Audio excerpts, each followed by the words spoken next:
Khabar angin sekali lagi bertiup kencang mengaitkan bekas jurulatih Harimau Malaya Kim Panggon dengan Selangor.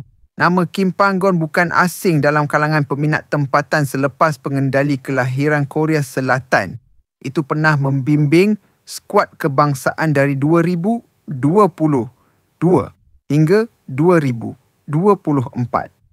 Jurulatih berusia 56 tahun tersebut bagaimanapun membuat keputusan meninggalkan Harimau Malaya sebelum menyertai Ulsan. Namun berpisah dengan kelab Korea Selatan dan mula bergelar ejen bebas pada Ogos 2025. Menurut sumber Kim Panggon dikatakan bakal membimbing Selangor FC dengan pengumuman rasmi dijangka dilakukan dalam masa terdekat selepas kedua-dua pihak mencapai persetujuan. Sumber turut mendedahkan bahawa Selangor sebenarnya sudah lama memantau khidmat Kim Panggon dan mendakwa terdapat beberapa pemain tempatan dalam pasukan gergasi merah melobi supaya beliau kembali ke Malaysia.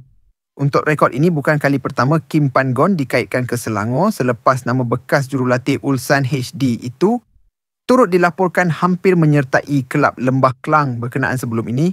Walau bagaimanapun, setakat ini masih belum ada sebarang pengesahan rasmi berhubung spekulasi daripada mana-mana pihak, termasuklah Kim Panggon maupun pengurusan Selangor FC serta status Christoph Gamel dengan Selangor belum ada keputusan rasmi. Menjelang jendela perpindahan Januari depan, khabar angin kemasukan pemain baharu mewarnai saingan Liga Super dengan pelbagai nama.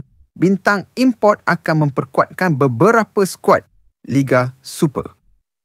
Antara nama hangat yang dikatakan akan berhijrah ke saingan domestik ialah penyerang terkenal Liga Thailand iaitu peledak import Buriram United, Guilherme Bissoli.